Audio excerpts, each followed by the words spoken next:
म्हणजे खाली ओके. आपण कुठं आहात? छत्रपती संभाजीनगरमध्येच राहतो, तिथेच तयारी करतो. अच्छा. तर सर मला तुम्हाला विचारायला आवडेल की आता जी तुम्ही आता एक्झाम जस्ट दिली आहे, तर त्याचं पेपरबद्दल तुम्हाला पेपर कसा वाटतो? कशा पद्धतीचे प्रश्न आहेत? प्रश्न म्हणजे जी आयोगाची चौकट आहे किंवा आपल्याला PYQ म्हणू शकतो, त्याच्या आधारावरच ते प्रश्न होते आणि एक चांगल्या प्रकारे पेपर केला. म्हणजे थोडंसं काही क्वेश्चन थोडे ट्रिकी होते, जसं की तुम्हाला इलिमिनेट करावं लागेल काही इलिमिनेशनच्या मेथडने तुम्ही उत्तरापर्यंत पोहोचावं अशा प्रकारे त्याची रचना केलेली होती. थोडक्यात एक चांगला अनुभव होता. याच्या आधी पण जे पेपर झाले ते चांगलेच होते. आणि तुम्हाला ओव्हरऑल सेंटरवरचं वातावरण कसं वाटलं?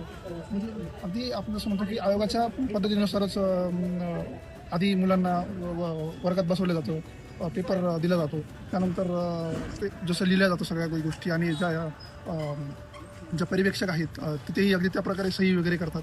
तर एकदम म्हणजे आपण खरीखुरी परीक्षा देतोय असा फील येतो आणि त्याच्यामुळे जे मनावरचं दडपण आहे ते कमी होण्याला नक्कीच फायदा होईल असं मला वाटतं. ज्या प्रकारे आयोगाच्या परीक्षा वगैरे होते, कंडक्ट होते, त्याच प्रकारे CMने तसा प्रयत्न केलेला आहे. मला असं वाटतं याचा नक्कीच फायदा आम्हाला मूळ परीक्षेसाठी किंवा ज्या मुख्य परीक्षेसाठी होईल, त्याच्यासाठी आम्ही तयारी करतोय.